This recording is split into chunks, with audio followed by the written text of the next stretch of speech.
Welcome to the Lucha Critics podcast. This is your host, Ken Stewart.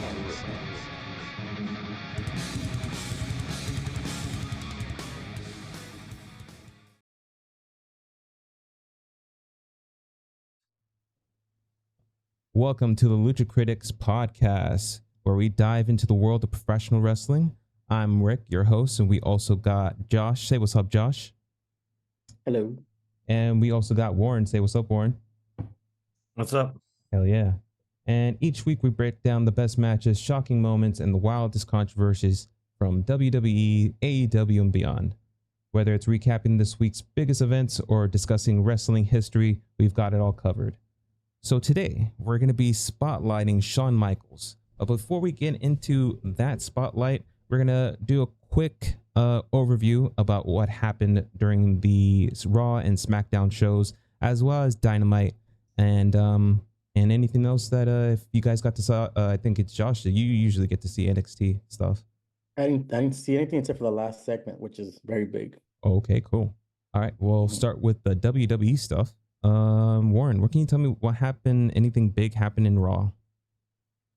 I think a lot of big things happened on Raw this week. Just starting off, we're gonna get Dom in a cage for their match. Nice. Sammy and Kaiser fought. It was just Sammy won. They're still dragging this whole thing of like, are they gonna fight at Bad Blood or not between him and Gunther? Gunther still says no, so who knows? We got the Judgment Day showing up, still poking at Dragunov, so they'll probably see that soon. And then Dragon Lee beat Carlito in a match where Ray showed up to beat up his son. Nice. So Dragon Lee could get the win. With the New Day, you see Xavier's like, we don't want to look at the past stuff. Kofi was like, here's some old past stuff, and he's like, no, until we get wins, let's not talk about it. And then American Made showed up, and one of the brothers called the New Day nerds in like the best way ever. Interesting. It was nice hearing him. Yeah, it was like, I said the first funny thing that Creed brother ever said, just the way he was saying nerd during their match.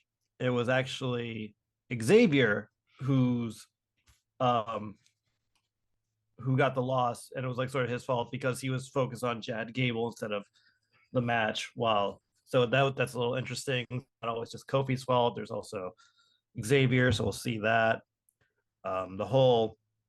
We had Sheamus telling people to call Pete Butch. The Drew segment, I just put run-of-the-mill promo. Nothing really special. Interesting. Yeah. There was supposed to be Miz and Bronson Reed. Before that, Killing Cross showed up like, yo, Miz, you should go back to your old shitty ways. Which I thought I like Killing Cross just doing this to people just in the backstage, like just whispering in their ears how they should turn, and you see Miz sort of agree with it, but not actually saying he agrees with it. Nice. He gets out. Braun Strowman jumps out of the audience like the fan that got tossed at him last week, and this did a whole non-match. Miz was pissed off, but then Miz just disappeared a little bit after they started going after each other. Bronson Reed and Braun Strowman, they were taking out all the security guards. We're gonna get a last monster standing match next week, which is cool, but it's just funny that they had the promos done already, where clearly they had to film it weeks ago or days ago to have it ready to go for this Raw, even though it was just announced spontaneously this week. It was a cool video package, but still, it's just like there's no way they'd be able to do it. Nice. Unholy Union versus Damage Control. Damage Control's got the win, so we get a more. I guess we're gonna see them versus the tag team champions. Who knows Jade when? Cargill and Bianca Belair. Interesting. Bianca Belair, yeah, because they're also gonna be the host of Bad Blood. Okay. We got and this is my question. Is also just funny that Josh walked away because I was hoping maybe he might know too. Does Kairi say no English? So Kairi Sane has limited English. That's what I kind of picked up on. That makes more sense because like during the promo, like they were have like Kairi Sane clearly looks like she's like, all right, I get to go now, and then like Bianca was clearly not done talking. I'm like, I don't think she knows what Bianca's saying at all, which is fine. But like if I wasn't sure if she was doing a bit or not. I'm like, Is she just doing a bit where she's pretending not to know what she's saying? No, she's got a- legitimately a little limited in the English category, I Okay. believe. Okay. We got a fire promo, which I think is for the Viking Raiders coming back. I have a feeling it's the would be Viking nice. I was just- Raiders too. I think Yeah. Josh thought it was Penta coming in, but I don't think it is. No, can you hear me? Yeah, we can Yeah, hear yeah, you. I can hear you. Okay. That's what I thought too, but I just found out, I guess, that Tony Khan's being an a-hole and he's tacking more time on Ray's contract because of Yeah. injury. I Mm, think they're all do that, dude. Fucking WWE does that, TNA does that. Yeah. AEW could have been the company to like break that mold and not do that. A little bit disappointed in that too. But And I thought he's yeah. gonna do the same thing with Adam Cole. most likely. Adam Cole, I'm not sure what exactly happened to Adam Cole, but I know his relationship with Britt Baker? Baker is done, or at least that's Yeah. the rumor. So we shall see. Anything else happened in Raw? I mean, there's a bunch of video packages. I think Wyatt Sick are teasing their next rivalry. Pure Fusion had something. Who knows? Xavier's going to fight Rey Mysterio next week because of the whole interfering last week. And then we got the main event, which was Jey Uso versus Braun Breaker, where Jey Uso got the win and is now Intercontinental Champion. It was a good match. The ending was pretty good. Braun's running spear, then a spear of his own through the Jay countered Braun's running spear outside with a super kick and then speared Braun Breaker through the barricade and then eventually getting the win, which was nice. Nice. It didn't seem like a huge celebration though. Like that was my only doubt. Like, it just seemed like it happened and then Raw ended. Like, all right, whatever. I'm like, this is a huge deal. Like, yeah, that would they could have done a lot with balloons or something. Fuck. Yeah. Interesting. Just give me a quick minute, guys. I'm gonna take a quick pause. Okay. Alrighty. What can you tell me about SmackDown? Did Josh? Did you get to see SmackDown? I saw stuff on IG, but I did see that they announced like a few matches for next week. Interesting. That sounds really good. All yeah. right. I feel like there's a lot of matches for next week, which I'm like a little worried about. I'm like, is Interesting. quick. Tell me about it. What happened on SmackDown? Yeah, Randy comes out to start the show, talking about he's like, oh, I've missed SmackDown. I've been on Raw, which I honestly forgot already because we've already seen Randy on SmackDown since then. I'm like, what? And he's like, oh, I wanna talk to Cody about this whole not Judgment Day, Bloodline, teaming with Roman. Cody comes out, he's like, oh, Roman's always technically kept his word at least. And he even called out a little bit of the fans. Is like, why are you getting mad at me? Or the fans are also cheering for Roman all the time. Like, he didn't say that exactly, but he was like hinting at it. And then Randy's like, I want to, yeah. And then KO came out, and before he could say anything, the new Rogue Bloodline, as Corey called them, arrived. The and Rogue he's Bloodline. like, hilarious. Yeah. He was and then KO wanted a tag team match, but he didn't want Cody involved at all. He's like, just me and Randy, because like Solo said, every time you teamed up with these two, you've always lost to me. So like trying to say like some splitting up the team, I guess. But we got the match of Cody and Randy versus Solo and Jacob Fatu. We got a Nia Jax segment where she's angry about getting pinned and she was basically choking Tiffy. Yeah. So nice. Yeah, that's gonna fall apart sooner than later, I feel like. I'll be laughing if it's Saturday coming up. True. What's up? I'll be laughing if it'll be a Bad Blood. Yeah, no, I can see it. Though we are gonna get Tiffy versus Naomi next week, which I'm like Bailey versus Naomi, which was a good match. There was a messy corner spot at the end, but Bailey gets the win. Naomi was in this Uno type outfit, which I thought was pretty cool. Yeah. Naomi wasn't super happy about losing, which makes sense. But they were like sort of all fine. Later on in the background, like later in the night, Bailey got up. It's like, you cool? She's like, yeah, whatever. I'll be the first one to challenge you when you beat Nia, and then I'll get my win there. And then Tiffy showed up, so that we're gonna get a match next week between Naomi and Tiffy. Nice.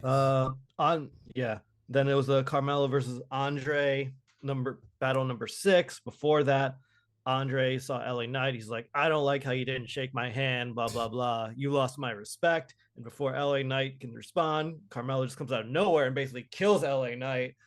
And then he's like, I'll see you at the ring. Nice. Yeah. Their match was, again, we've seen 5 of these already, so we know how these matches are going. Like, they're good, but I'm like, all right. We did see the match during the commercial breaks. The whole thing, Carmella's posing too much during his pins.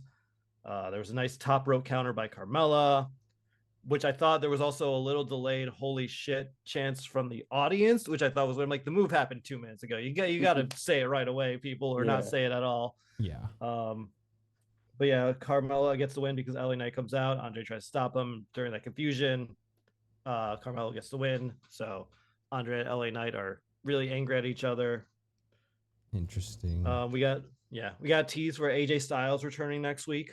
About fucking time. That was good. Yeah.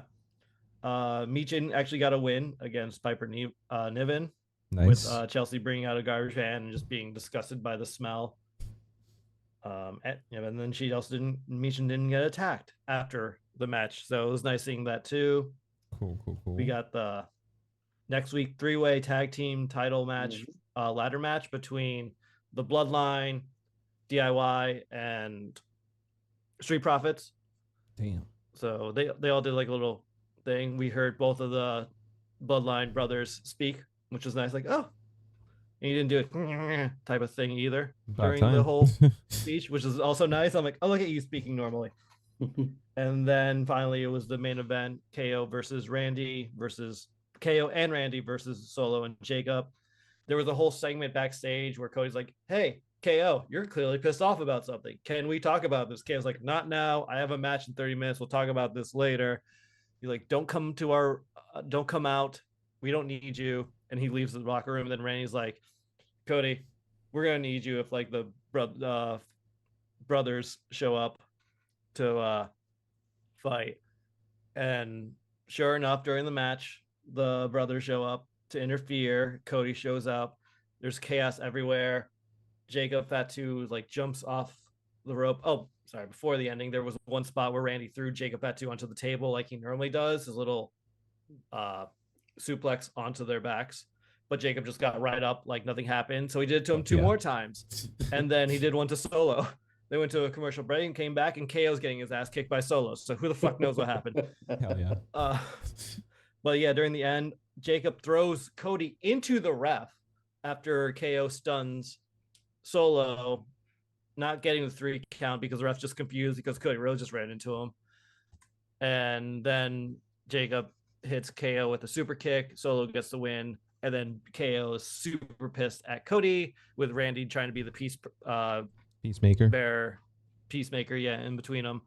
And it ends with KO like hugging Cody, but it seems like a reluctant hug. So that's where we are with SmackDown. I love it. It's about time. I've been waiting for Evil KO to come back. I think we're gonna get Evil Cody.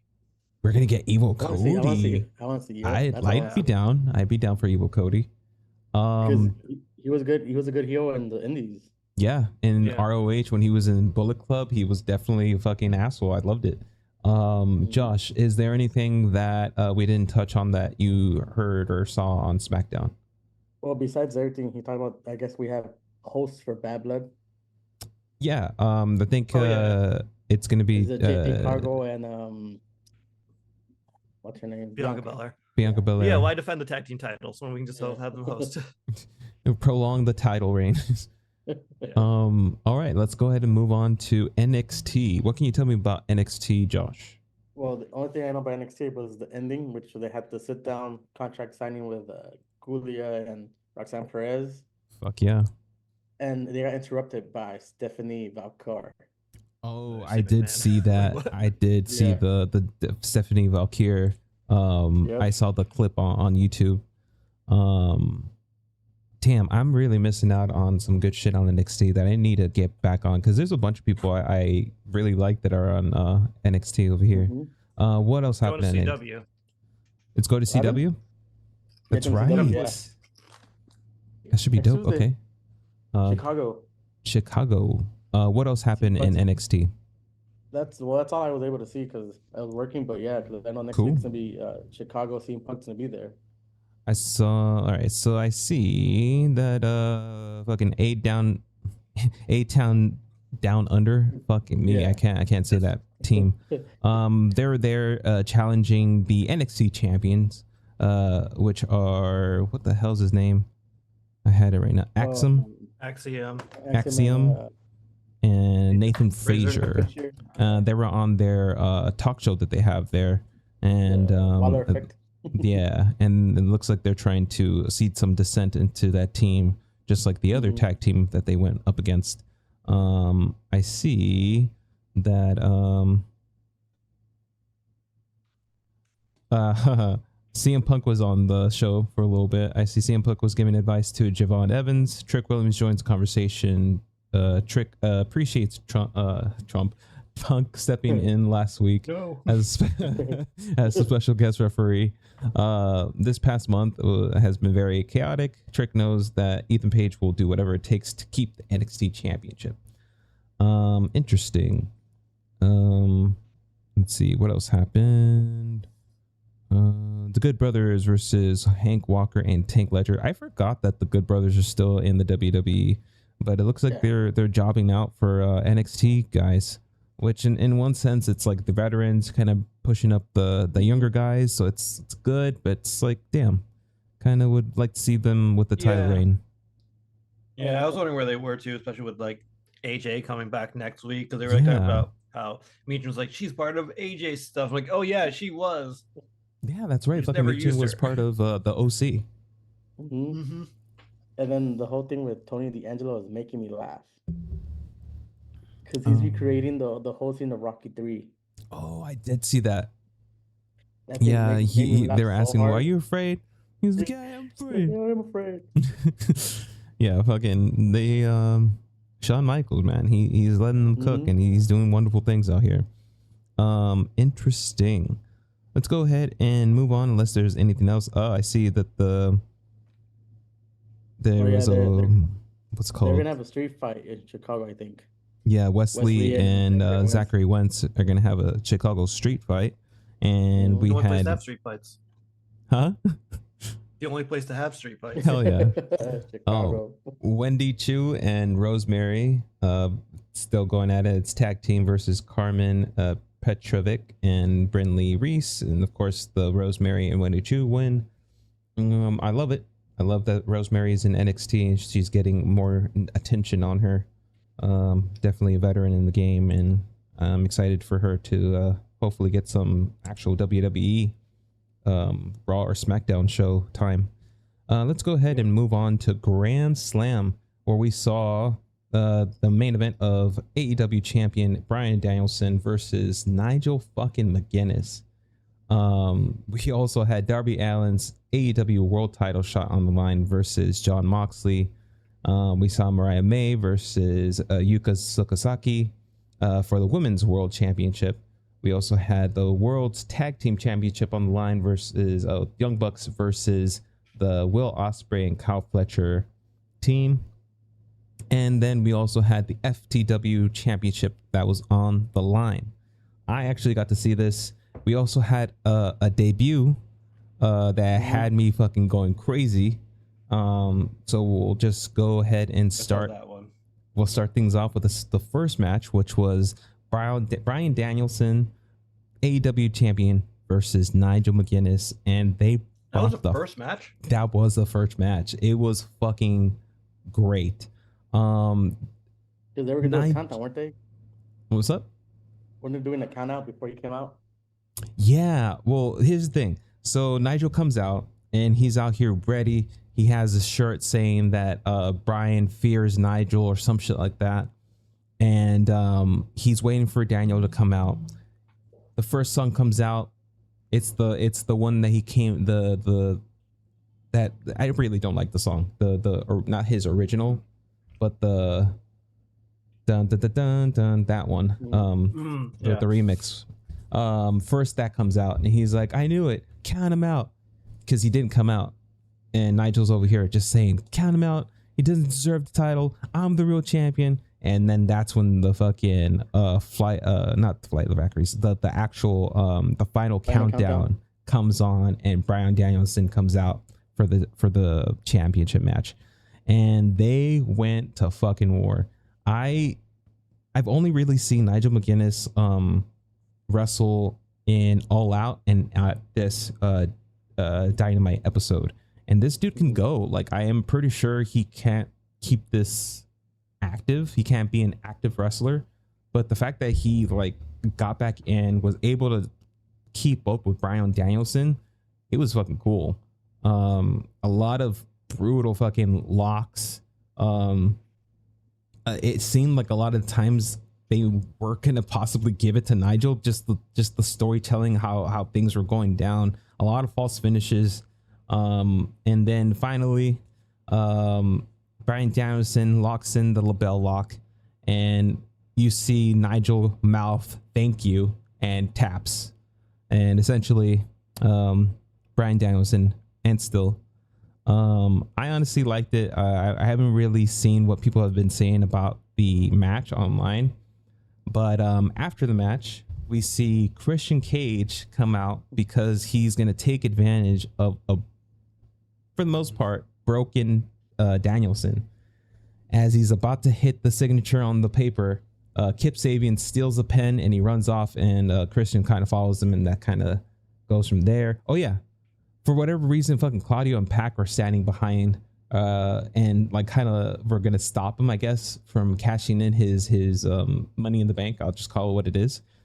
But yeah, second match popped up. It was Hook versus Roderick Strong and the Kingdom, because they were in the fucking match. This was a brutal match.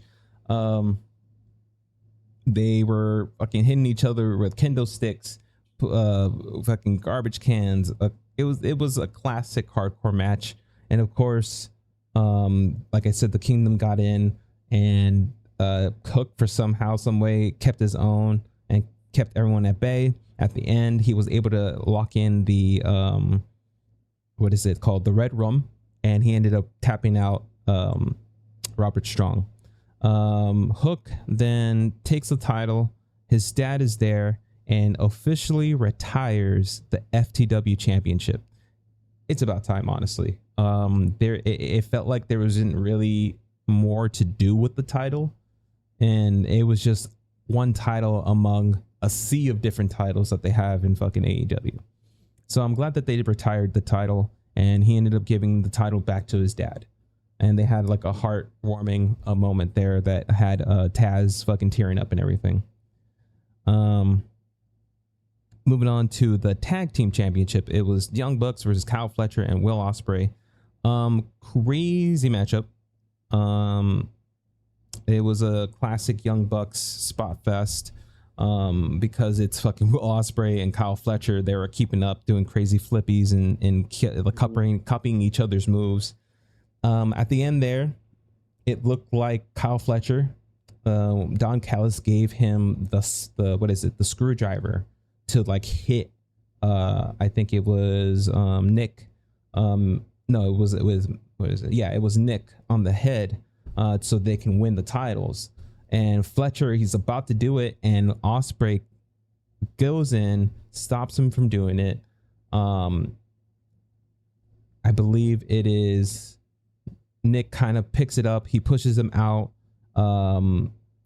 Somehow, some way, Matthew gets the title and hits Fletcher in the head with it, and they end up picking up the win and keeping the titles. At the end there, it looks like there's resentment building between Fletcher and Ospreay. For the most part, Fletcher wanting to like lean into his dark side, and kind of Ospreay kind of being the face of his career right now, trying to lean away from that. So that'll be interesting right there. The conglomeration got a new member with Rocky Romero, and they're going to be teaming up next this Saturday or today for Collision in a trios match. After which we see Tony Schiavone welcome Prince Nana to the stage, and they're basically about to talk about Swerve, and then MVP finally shows up and is basically saying, I'm surprised that Hangman is out here talking shit, living his life, while Swerve is in the hospital and his house is burned down. I don't blame Swerve for this. I blame his management. I blame you. So basically, he gives him his business card and let Swerve know when he's ready to talk business. So the hurt business, yeah. So the hurt business is coming, and that would be pretty fucking cool, because we'd see Shelton Benjamin, supposedly. We'll see, because I don't know, nothing's set in stone. It would be Shelton Benjamin, Lashley, Swerve, maybe. That'd be a fucking team. I like it. Jack Perry issues an open challenge for the TNT Championship, and let's see. I guess that would be for yeah, because I was a little confused about that, because it just showed Jack Perry driving through New York City, and it kind of just didn't go anywhere. They didn't necessarily like set up for Collision. They just said, oh, he has issued an open challenge for the TNT Championship, and nothing else happened. Yeah, you gotta catch him. Hell yeah. You gotta catch him in the streets. That'd be cool. Match number 4 was Women's World Championship, Mariah May versus Yuka Sakazaki. Awesome match. I like Yuka. She's been out for a while because of injuries, unfortunately. But luckily, she was able to bring it and do her crazy, like, little high-flying moves. But Mariah May ended up picking up the win with a Storm Zero. And at the end there, we see Mina pop in, and it looked like she was basically trying to not get Yuka fucked up. And Mariah May kind of misinterpreted that and basically thought like, oh yeah, let's beat her up. This is what we do. Right before that was about to happen, Willow comes out and stares down Mariah May and essentially sets up that rivalry. And I actually love that. I'd be totally down to see Willow with the women's championship belt. Next up would be Jon Moxley versus Darby Allin in a fucking brutal match. I don't know if Darby Allin can feel pain or not, because the shit that he was doing. So Moxley at one point, I don't know if he put thumbtacks in his mouth or something, but Darby Allin legitimately like fucked up his mouth, and for the rest of the match, his mouth was bleeding and it was kind of like bubbling. It looked really, really bad. He also took like what is it, like backdrops to like the steel steps, a lot of fucked up things. Needless to say, Moxley won with a avalanche Death Rider. Yeah, brutal shit, brutal things. So now Jon Moxley has the World Championship title match, and he's going to be facing Bryan Danielson at Wrestle Dream. Someone hits the ring, and it's Daniel Bryan. He attacks Jon Moxley at the end there and puts like a blue like rope around his neck and is trying to choke him out. Marina Shafir, Claudio, and Pac run into the ring to try to stop Daniel from fucking trying to kill them. Private Party and what's his name? I know who you're talking about, but I don't remember his name too. Yeah, dude, I'm trying to remember his name. It's a luchador. I'll remember his name eventually. They come out to try to help out Danielson. They're able to push out the what is it? I guess it would be the new BCC. And Danielson officially declares war on the BCC, and should be an interesting thing. They're going to be going up against each other, Moxley and Danielson for Wrestle Dream, and that's basically it. Crazy night. How I'm not sure if you guys have seen the new McMahon, Mr. McMahon, I think it's called, documentary on Netflix, but I definitely I enjoyed the first episode. Let's go ahead and talk about the first episode here. I think Warren is the only one of us that's like seen the whole series. Yeah. Josh, I think you're kind of like almost done. I'm in the third episode. Oh, dope. I'm in my first. I'm on the first one there. So we're gonna take time each week just to talk about an episode. The first episode is basically about how Vince McMahon grew up. I didn't know. I mean, I'm not surprised that he grew up that fucked up, where he was literally getting beat up as a child by his stepfather. He then moves in with his real father, and he gets to know about professional wrestling. His father basically brings him into the world. He wants to be a part of it, and he basically starts as an announcer. And not too long after that, his dad doesn't want to be in the business anymore, and he's wanting to sell, essentially. He didn't give the business to his son. That was the fucked up part. That's another thing that was like, damn, I totally did not know about this story. Because from what I thought that Vince basically was given this company, and that's not the case. He had to pay for that motherfucker. And at that, once he did pay for it, he had to fucking fight for that company to stay alive. Somehow, some way, he ends up getting contracts just contracts with wrestlers from other organizations in the territories. And he's the first one to break the mold and say, you know what, fuck territories. I'm gonna go where I can afford to go. And basically that's what he does. And through that, he gets more money, was able to buy out people from other organizations. And then that's how WWF started to become what it eventually became to be. After which I think we can move on to the first WrestleMania. The first WrestleMania, how it came to be, they were literally putting all their eggs into this basket. They were leveraging like their house, or like if Vince had both his kids at the time. I'm not sure how many kids they have, but I just know about Stephanie McMahon and fucking Shane.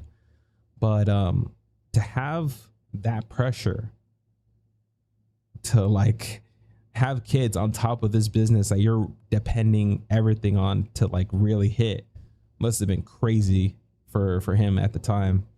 But somehow, some way, WrestleMania 1 fucking is awesome, and they knock it out of the park, and eventually becomes the WWE business that you see today. I didn't know that I've seen this video before, but I had forgotten that fucking Hulk Hogan choked out a host of a TV show. He comes out in Law and Order. Yeah, he comes out in Law and Order. And this was during the time where they were trying to become mainstream, and they're like, yeah, fucking Hulk. They sent Hulk Hogan because like, yeah, he's perfect. He knows how to talk to people. Not only that, they were being accused of wrestling being fake. And they were being accused of wrestling being fake, and that whole this exposing the business type of thing, which eventually had to happen, honestly, because yeah, I mean, come on. But yeah, I that was a wild scene. So they ended up settling out of court. They also talked about the guy who came in and tried to he was a journalist, and he was going in the back, he was interviewing people, and interviewing people, and they thought that they were just like getting to like show like what the wrestlers were about. They're like, cool, like you get to know us, but it was ulterior motives for the journalist. He was trying to go in there to expose the business, essentially. And well, it turned out that Vince didn't necessarily say like, "Oh, go do that shit." He just said like, it'd be nice if someone put him in his place," and someone did. And this dude's, I keep forgetting the fucking name, but he's a bounty hunter now. He's still a bounty hunter, which is fucking crazy. But yeah, he ended up smacking the fuck out of this guy, and they ended up settling out of court as well. So that's basically the first episode of Mr. McMahon. Do you guys have any thoughts or anything you guys want to say about this first episode? Yeah, well, I want to say that I like how McMahon used his ability to cross promote stuff. Like he got with USA early on. Like you said, I didn't know they had a relationship that early, and then he started seeing people were like into music, so he started going to MTV to do stuff. And he had a few shows on MTV too, which I never knew about that. I never knew about those shows either. You know, all in all, the guy is a piece of shit. First and foremost, Vince McMahon, he's a piece of shit, 100%. Horrible person. But wrestling wouldn't be where it is today without the shit that he did. It's a weird fucking, what is it? Double-edged sword there, because you don't want to you don't want to put this guy on a pedestal, but you got to kind of like give it up to the, as far as the business side of what he did. Yeah, he brought wrestling to what it is today. Like basically, you got to separate the artist from the art. He created good art, but the artist is a piece of crap. Yeah, I mean, I guess that's a good way to put it. That's a good way to kind of look at it there. But yeah, let's go ahead and move on to. What's up? What's up? I was gonna say, I'll just wait until you guys are done. But it's hard to talk about episode 1 since I've seen the whole series. I just I guess I liked it because I watched it all in one sitting, but at the same time, like, I don't know, if you're a wrestling fan, you basically know everything that's in this document. Like, there's nothing really new. Nothing really new.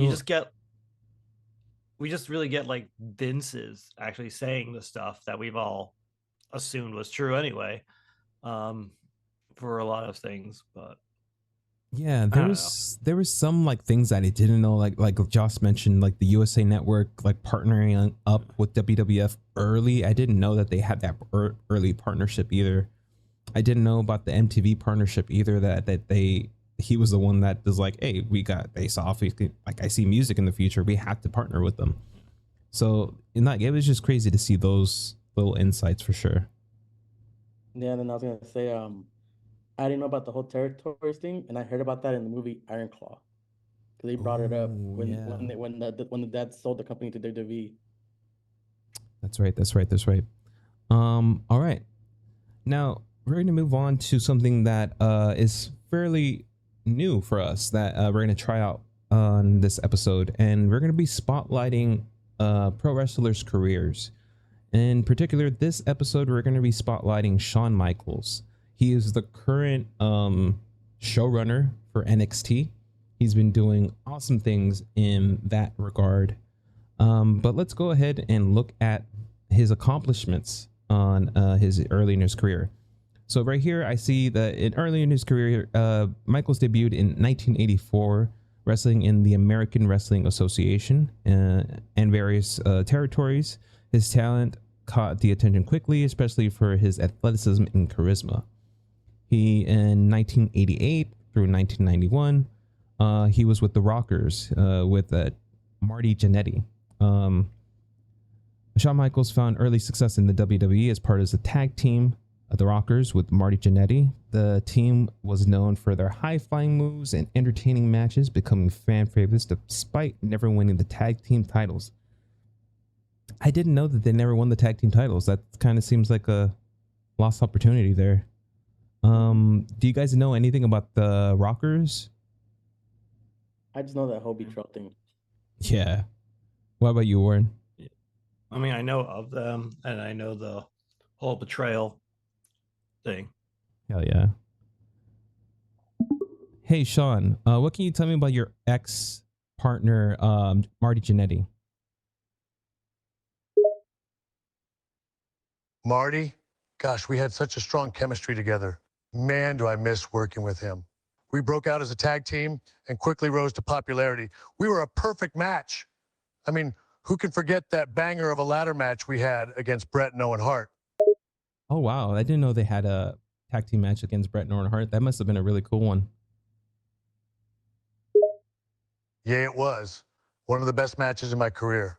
It was a ladder match. It was me and Marty in one corner and Bret and Owen on the other. Man, what a night that was. Awesome, awesome. Let's go ahead and keep going down the memory lane here. Now, turning heel, the infamous barbershop scene in 1992. Michaels turns on Marty Jannetty by throwing him through a glass window, marking the start of his solo career as a villain. He soon became known as the Heartbreak Kid, HBK. Iconic moment. To this day, everyone kind of does. I think the Young Bucks even did like an homage to that during the pandemic when they did Matt versus Nick at in their back. It was cool. It was their it was literally their backyard. They have a wrestling ring, and they did the whole thing there. A lot of crazy shit happened during the pandemic. They had to get creative. Let's go ahead and move on to their internet. I don't think that ladder match is a real thing. You don't think it's the real thing? You think it's bullshit? It's not. Cool. I'm just doing a quick search of Rockers versus Bret Hart and Owen, and I'm getting like nothing. this okay. The Shawn Michaels AI is bullshit. All right, no worries. Yeah, let's keep AI. Let's keep going. International, their Intercontinental Champion and Ladder Match Classic, 1992 through 1994. Michaels won his first WWE Intercontinental Championship in 1992. His ladder match against Razor Ramon at WrestleMania 10, 1994, is considered one of the greatest matches in WWE history and revolutionizing the ladder match format. Did you guys ever got to see this ladder match? I did a long time ago. Nice. What about you, Warren? Oh, against Razor Ramon? Yeah, I mean, I've seen highlights of it. I didn't actually watch. I haven't seen the actual thing. Like, honestly, I was thinking about it. My time watching WWE, Shawn Michaels is always not wrestling. Like, I started watching as soon as he got injured after WrestleMania, and by the time he came back, I was honestly not watching wrestling anymore. And then when I started watching wrestling again, he's like the leader of NXT. So, I see. yeah. Let's see. Let's ask. Hey, Sean, tell me about your match with Razor Ramon for the Intercontinental. Oh, Razor Ramon, one of the hottest stars at the time. My match against him was a classic. It was a ladder match for the Intercontinental Championship. We climbed up these ladders and we brawled up and down those rungs, giving the fans an incredible show. It was a thrilling and intense match. So, okay, we'll ask him a little bit later. Let's go ahead and move on to the formation of D-Generation X. Alongside Triple H, Chyna, Rick Rude, Michaels helped form the rebellious faction D-Generation X in 1997, which played a major role in the Attitude Era, pushing boundaries and redefining wrestling entertainment. I didn't know Rick Rude was a like an original member. Did you guys know that? Yeah. That's wild. You know, it wasn't very long, but was this okay? So was this when he like left WWE to be in WCW? Yeah. Okay, that makes sense. At WrestleMania 12, we see an Iron Man match in 1996. Michaels faced Bret Hart in a 60-minute Iron Man match for the WWE Championship at WrestleMania 12. Michaels won in overtime, capturing the first WWE Championship and solidifying his spot as a main eventer. Is this the Montreal Screwjob? No, that was Survivor Series. no. Oh, okay. Yeah. Moving on. Retirement after a back injury. After suffering a serious back injury during a casket match against Undertaker at 1998 Royal Rumble, Michaels was forced to retire. He remained involved with WWE in a non-wrestling role during this time. Oh, wow. I didn't know that Undertaker was the one that took him out. Yeah, I think he did a back body flip, and his lower back hit the corner of the casket. That's when they used the big ass wooden caskets. That's why. Dude, that sucks. That definitely do it. Hey, Shawn, tell me about your match with the Undertaker where you ended up essentially breaking your back. Ah, yes, that infamous Hell in a Cell match against The Undertaker, one of the most brutal and intense matches of my career. Wow. We were locked inside that steel structure, and we went to war. We fought with everything we had, and in the end, I sent The Undertaker crashing down, and he ended up landing on his back. But let me tell you, that match was no joke. It took a toll on both of us. All right, thanks, Shawn. Oh, he's completely out. And this AI Shawn is out of it. So in 2002, we see the return and the second career of Shawn Michaels. After a 4-year hiatus, Michaels returned to SummerSlam 2002, defeating Triple H in an unsanctioned streak fight. This marked the beginning of an unexpected second career where he would go to have some of the best matches. I actually remembers this one. Is this the one where Triple H basically hits him with a sledgehammer in the back, or kind of looks like it looked like he actually hit him with the sledgehammer? Yeah, at the end of SummerSlam, yeah. Yeah, that one had me fucked up. Now we move on to 2008, his feud with Chris Jericho. One of Michael's standout rivalries during his second run was with Chris Jericho in 2008. Their matches and storyline filled with personal intensity, were some of the most acclaimed of the year. Is this? Yeah. So Chris Jericho accidentally punches his Shawn Michaels' wife by accident, like he like for real punches her, and yeah, I think he felt really bad about it. That was pretty funny when I heard about it. The Undertaker WrestleMania match. He also created the Elimination Chamber idea during this time. Chris Jericho? No, Shawn Michaels. Shawn Michaels created this shit? Really? I thought it was Eric Bischoff. I mean, Shawn Michaels helped or something. I remember like Shawn Michaels sort of had the idea a little bit. Like he's part of the creation of the Elimination Chamber. Here, let's ask the man himself real quick. Yeah. Hey Shawn, did you create the Elimination Chamber? Yes, I did have a hand in creating the Elimination Chamber. It was my idea to design a match that could bring in even more drama and action for our fans. I worked with the production team to come up with the concept of a chamber surrounded by steel, and it eventually became a reality. The Elimination Chamber matches became a spectacle in the WWE and are known for their intense and epic encounters. Hell yeah. All right, interesting. I did not know that. Moving on to Undertaker WrestleMania matches in 2009 and 2010. Shawn Michaels faced The Undertaker at WrestleMania 25 in what is widely considered one of the greatest matches of all time. He challenged Undertaker again in WrestleMania 26, where he lost a career versus streak match, leading to his retirement. I remember these two matches here because I was like, why the fuck are they having him wrestle again? And then they added the extra layer of your career versus a streak. I was like, all right, I see.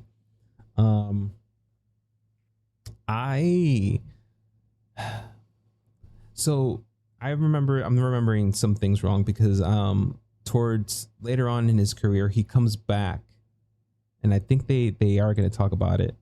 No, they don't talk about it. So no, they don't. Is occasional programming? Oh, I mean that's during that time. Like so, I was about to say, like his post retirement, like he comes back for one more match, and I recently saw this match, and it's Triple H and Shawn Michaels versus the Brothers of Destruction. Oh yeah, that was a bad match. That was a rough match. I recently saw it again, and that was a rough one.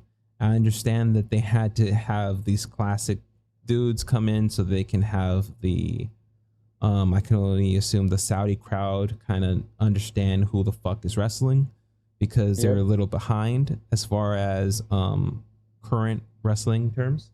But fuck, dude, I really hated seeing it because it for the most part, Shawn Michaels, like he did some flippies.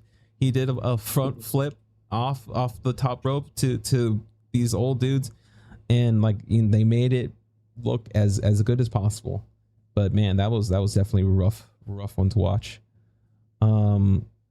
WWE Hall of Fame inductions in 2011 and 2019. Shawn Michaels is inducted to the WWE Hall of Fame in 2011 as a solo wrestler, and in 2019 he's inducted again as part of D Generation X.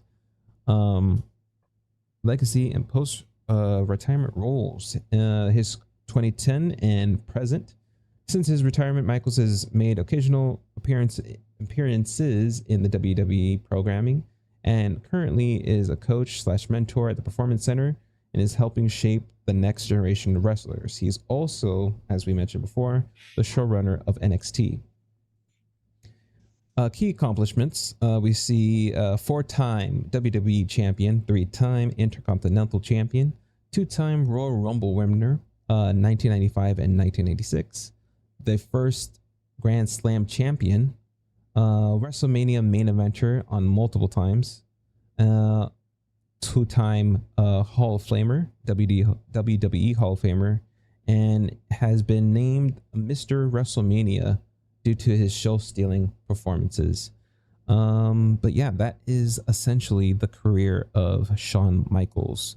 Warren, we'll start with you. Is there anything you want to add about Shawn Michaels' career? I mean, a lot, but hell, go for it. For me, his Royal Rumble performances as well. He was the first person to win as number 1. He was also the first person to win 2 years in a row, which I think is a huge deal. I actually just rewatched the 95 Royal Rumble where he went in as number 1. And the whole setup is weird watching old Royal Rumbles, but no, he's like doing his whole jumping over the rope sort of type of thing by whenever he gets whipped into the corner, hanging on for dear life. He's the one giving up, honestly, the best in the show. Like, excuse me, he's like everyone else is just like easily going over, barely doing anything, just 1, 2, 3, and he's like hanging for his life every like 5 minutes in that Royal Rumble, actually selling it. Yeah. Interesting. What else you got for Shawn Michael? I'm trying to think.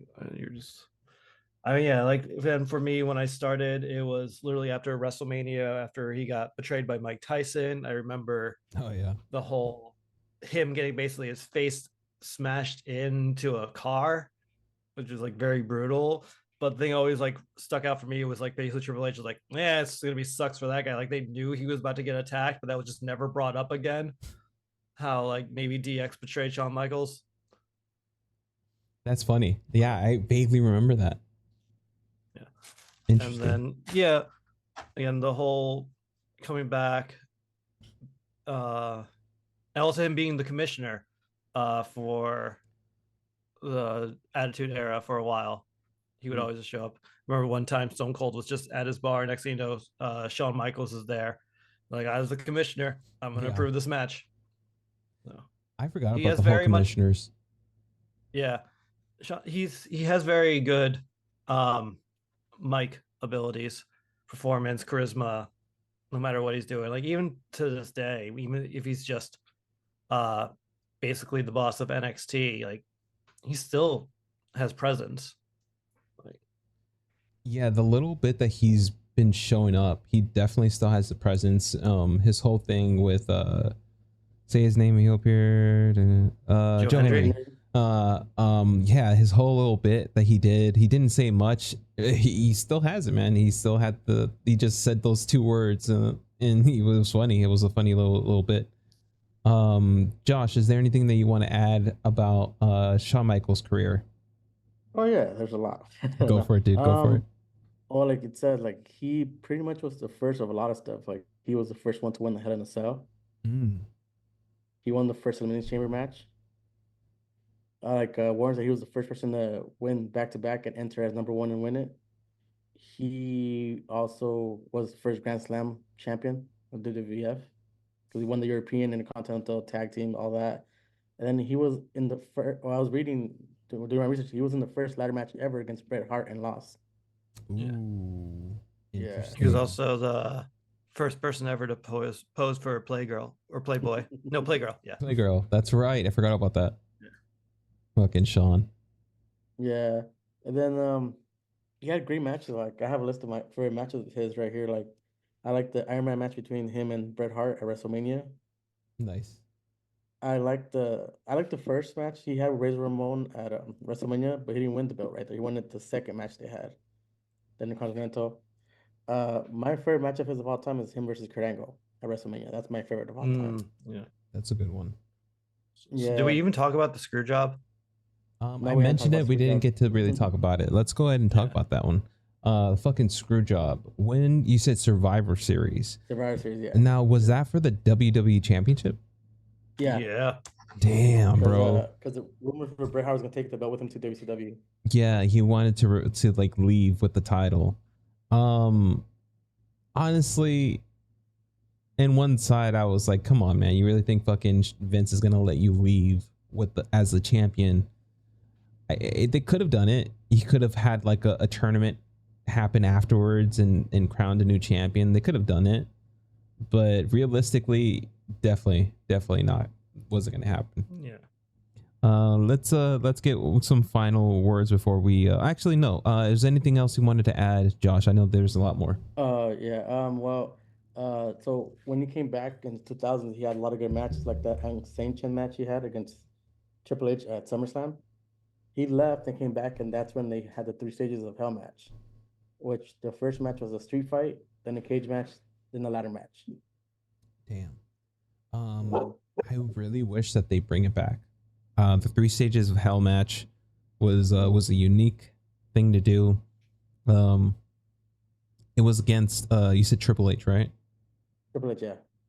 And what a fucking match. I remember some things about it. I just remember they were just like both of them just like tired as fuck at the end of the third match. What else? His matches when he had that feud with Batista, because he didn't like the way he retired Batista. All right, give me 1 second here. Sure, go for it. But yeah, anything else you wanted to add, Warren?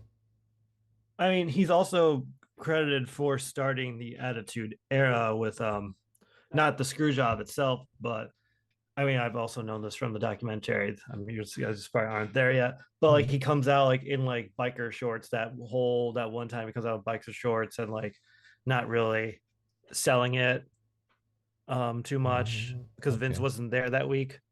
But like that's actually people say is like the point where the Attitude Era actually start.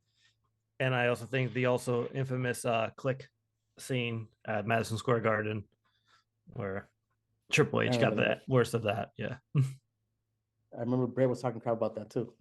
Yeah. Yeah. So like going back to Go ahead. Shawn Michaels, he is one of the trendsetters. He's made wrestling big for like people that are like very fast in the ring, like Ricochet, Ospreay, and them. He kind of had that kind of similar wrestling style. There was one crazy. He's had like bloody fucking matches too. Oh yeah. Like we want to talk about like a face full of fucking blood, just like Cena, just like JBL. Fucking, he had one of the him and Jericho are the reason they stopped doing like bloody matches because they got too crazy. And I do remember that one. That one was fucking really bloody. Anything else you wanted to add, Josh? Not just that. I wish he would have, because they teased him versus Daniel Bryan, but it never happened. Damn, that's right. That would have been a fucking great ass match right there. And him versus CM Punk also, but it never happened either.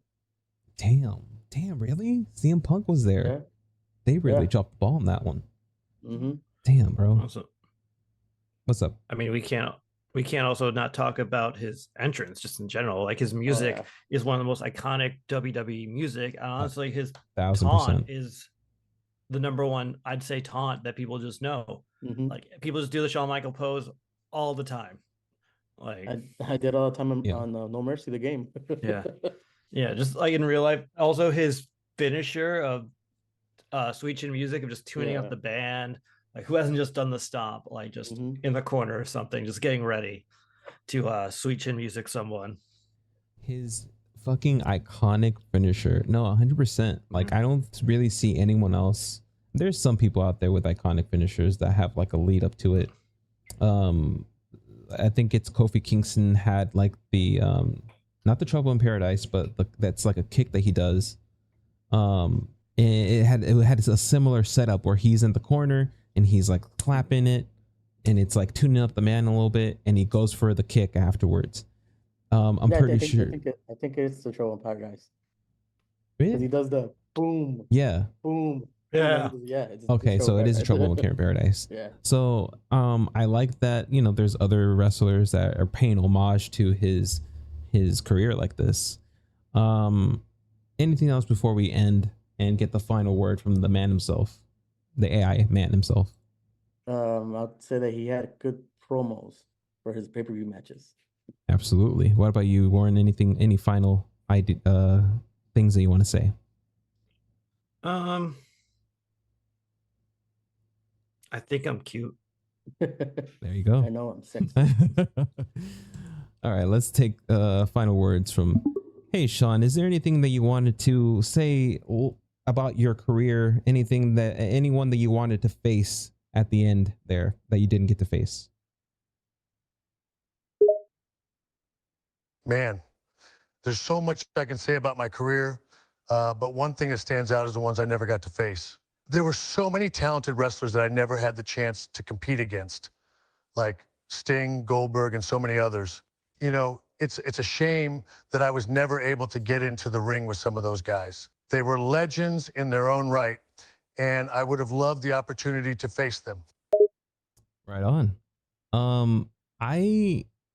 Yeah, that would have been interesting. And I think Shawn Michaels was probably most likely already retired once the invasion thing happened with WCW.